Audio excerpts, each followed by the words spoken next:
तो पहले पढ़ चुके थे सहसंयोजक बंधन। आज पढ़ेंगे हम लोग सहसंयोजक बंधन के प्रकार। तो पहले सबसे पहले समझ लो सहसंयोजक बंधन क्या है या सहसंयोजक बंधन किसे कहेंगे।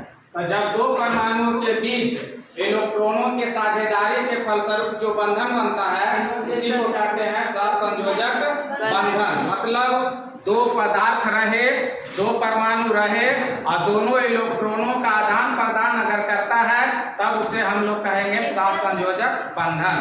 परिभाषा इसका बोलेंगे, जब दो परमाणुओं के बीच इलेक्ट्रॉनों के साझेदारी के फलस्वरूप जो बंधन बनता है उसे सहसंयोजक बंधन कहेंगे। जैसे हम देख रहे हैं, अगर यही ले ले O2 ले लेते हैं, अब इसको जब बनाते हैं हम लोग इसका बंधन तो यह O2 है। अब इधर इसका जो इलेक्ट्रॉनिक विन्यास जो होता है, आगे पढ़े होंगे हम लोग नौमा में इलेक्ट्रॉनिक विन्यास। तो इधर से अगर लेंगे हम लोग तो इधर से इसका 8 करेंगे और इधर से भी इसका होता है 8 4 और इधर से लेंगे तो 4। 2 इससे ले लिया, 2 इससे ले लिया। जब यही जो साझा किया यही साझा कहलाता है सहसंयोजक बंधन। और एक बंधन ऐसा था वैद्युत सहसंयोजक बंधन जिसको पढ़े हम लोग, जिसमें इलेक्ट्रॉन को स्थानांतरण करता था। मतलब अपने से इलेक्ट्रॉन दूसरा को दे दिया, दूसरा उसको ग्रहण कर लिया। तो जब दो परमाणुओं के बीच एक इलेक्ट्रॉन को स्थानांतरण करता है, दूसरा ग्रहण करता है, तब उसे वैद्युत सहसंयोजक बंधन कहते हैं, जिसको हम लोग पहले पढ़ चुके हैं। और सहसंयोजक बंधन किसको कहेंगे, जब दो परमाणुओं के बीच इलेक्ट्रॉनों का साझेदारी होवे। मतलब 2 तुम 2 तो 2 हम देते हैं, 1 तुम 2 तो 1 हम भी देते हैं, 3 तुम भी 2 3 हम भी देते हैं, तब उसको कहते हैं हम साझेदारी। तो साझा जब होता है तब उसे कहेंगे सहसंयोजक बंधन। शॉर्ट में याद रखना है तो कैसे रखेंगे, जब दो परमाणुओं के बीच इलेक्ट्रॉनों का स्थानांतरण होता है और स्थानांतरण ना हो, स्थानांतरण होता है तो वैद्युत सहसंयोजक बंधन, और स्थानांतरण नहीं होता है, दोनों अगर साझा करता है तब उसे कहेंगे हम लोग सहसंयोजक बंधन। तो सहसंयोजक बंधन में क्या होगा, इलेक्ट्रॉनों का स्थानांतरण नहीं होगा, साझा होगा। अब है सहसंयोजक जो पढ़ेंगे हम लोग, सहसंयोजक बंधन कितने प्रकार के हैं। तो 3 प्रकार के हैं। एक है एकल सहसंयोजक बंधन, दूसरा द्विक सहसंयोजक बंधन और तीसरा त्रिक सहसंयोजक बंधन। जो है सहसंयोजक बंधन कितने प्रकार के, 3 प्रकार के। एक के नाम सहसंयोजक बंधन, दूसरा के किस करके एकल सहसंयोजक बंधन, दूसरा द्विक सहसंयोजक बंधन और तीसरा त्रिक सहसंयोजक बंधन। अब इसी में समझना है कि एकल सहसंयोजक बंधन किसे कहेंगे। तो इसमें एकल है, इसका मतलब समझो 1, द्विक मतलब 2 और त्रिक मतलब 3। अब समझ जाना, वही प्रश्न बना दिए एकल सहसंयोजक बंधन किसे कहेंगे। तो जब दो परमाणुओं के बीच एक जोड़ा इलेक्ट्रॉनों का साझा होता है, एक जोड़ा इलेक्ट्रॉनों का साझा होगा तब उसे हम लोग कहेंगे एकल सहसंयोजक बंधन। एक जोड़ा के मतलब कई गो, 2 गो, एगो इधरों से एगो इधरों से। जब दो परमाणुओं के बीच एक जोड़ा इलेक्ट्रॉनों का साझा होता है तब उसे हम लोग कहेंगे एकल सहसंयोजक बंधन। बात समझ में आया। जब दो परमाणुओं के बीच एक जोड़ा इलेक्ट्रॉनों का साझा होगा तब उसे हम लोग कहेंगे एकल सहसंयोजक बंधन। अब एक जोड़ा हम लोग देखें, एक जोड़ा के मतलब 2। देखो जैसे बन रहा हाइड्रोजन अणु का बन रहा, हाइड्रोजन अणु जो बन रहा है यह H2 जो है यह हाइड्रोजन है, इसका एक इलेक्ट्रॉनों साझा कर रहा है। इसके पास एक इलेक्ट्रॉन अंत में है, इसका भी एक इलेक्ट्रॉन, और दोनों साझा कर रहा है। तो कई जोड़ा हो रहा है, एक जोड़ा हो रहा था 2 गो। जब एक जोड़ा होवे तब उसे हम लोग कहेंगे एकल सहसंयोजक बंधन। समझने में कोई दिक्कत, एक जोड़ा इलेक्ट्रॉनों का साझा होगा तो उसे एकल सहसंयोजक बंधन। और द्विक सहसंयोजक बंधन जिसमें 2 जोड़ा इलेक्ट्रॉनों का साझा होगा तो उसे द्विक सहसंयोजक कहेंगे। परिभाषा कैसे लिखेंगे, जब दो परमाणुओं के बीच 2 जोड़ा इलेक्ट्रॉनों का साझा होगा तब उसे हम लोग कहेंगे द्विक सहसंयोजक बंधन। तो इसमें देख रहे हैं 2 जोड़ा साझा हो रहा है। जैसे है ऑक्सीजन अणु जब बनेंगे तो उसमें 2 जोड़ा इलेक्ट्रॉन साझा करता है, एक जोड़ा इधर हुआ तो दूसरा जोड़ा ये हुआ। तो जब 2 जोड़ा करेगा तब हम उसको कहेंगे द्विक सहसंयोजक बंधन। त्रिक सहसंयोजक बंधन जब दो परमाणुओं के कहेंगे त्रिक सहसंयोजक बंधन।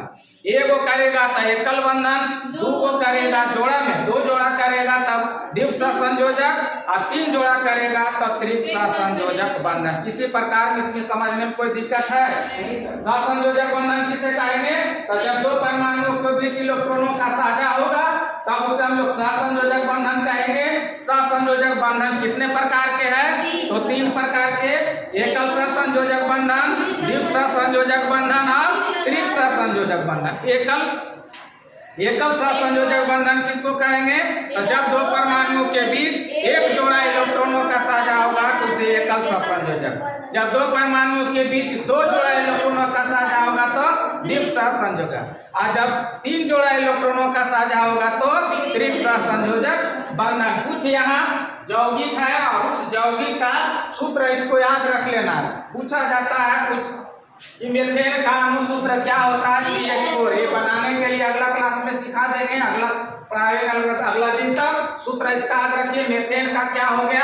CH4 याद रख लेना इसको। एथेन के C2H6, प्रोपेन के C3H8 अन्य, ब्यूटेन के C4H10, एथिलीन के C2H4, एथिलीन के, एसिटिलीन के C2H2, जल का H2O, अमोनिया का NH3, कार्बन डाइऑक्साइड का CO2, हाइड्रोजन क्लोराइड का HCl, कार्बन डाइसल्फाइड का CH2, कार्बन टेट्रा क्लोराइड का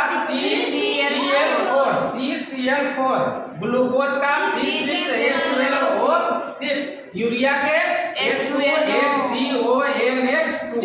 तो इसको याद रखना, कभी उलट के पूछेगा इसी C4H10 इसका अणु सूत्र है। अब एक एक क्वेश्चन सब तुम लोग भी अपना अब बतला। सहसंयोजक बंधन किसे कहें? दो परमाणुओं के बीच में जो इलेक्ट्रॉन का साझा होता है। साझा होता है। जब दो परमाणुओं के बीच इलेक्ट्रॉनों के साझेदारी होगा तो सहसंयोजक बंधन कितने प्रकार के होते हैं? कौन? आवाज बोलो, थोड़ा लाउड स्पीकर। एकल सहसंयोजक बंधन किसे कहें? एकल सहसंयोजक बंधन किसे कहें? जब दो परमाणुओं के बीच एक जोड़ा इलेक्ट्रॉन का साझा होता है तो उसे एकल चलो द्विक सहसंयोजक बंधन किसे कहेंगे? द्विक सहसंयोजक बंधन जब दो परमाणुओं के बीच दो जोड़े इलेक्ट्रॉन का साझा होता है तो उसे द्विक सहसंयोजक। चलिए बगल में त्रिक सहसंयोजक बंधन किसे कहेंगे? छापन विद्युत। मीथेन का अणु सूत्र क्या होता है? Methane C2H10। फिर से देखो, मीथेन हाँ CH4। तुम मतलब एकल सहसंयोजक बंधन किसे कहेंगे? जब दो परमाणुओं के बीच एक जोड़ा इलेक्ट्रॉनों का साझा होगा तब उसे। आप बताइए सहसंयोजक बंधन कितने प्रकार के हैं? कौन? जूम करके लो। बगल में मतलब जब दो परमाणुओं के बीच तीन जोड़ा इलेक्ट्रॉनों का साझा होगा तो कौन बना? जब एक जोड़ा होगा तो कौन बना? जब दो जोड़ा होगा तब किसको कहेंगे? जब दो परमाणुओं के बीच एक जोड़ा इलेक्ट्रॉनों का साझा होगा तब क्या कहेंगे उसे? एकल सहसंयोजक बंधन। आप बताइए द्विक सहसंयोजक बंधन किसे कहेंगे? जब दो परमाणुओं के बीच दो जोड़ा इलेक्ट्रॉन का साझा होता है उसे एकल सहसंयोजक बंधन किसे कहेंगे?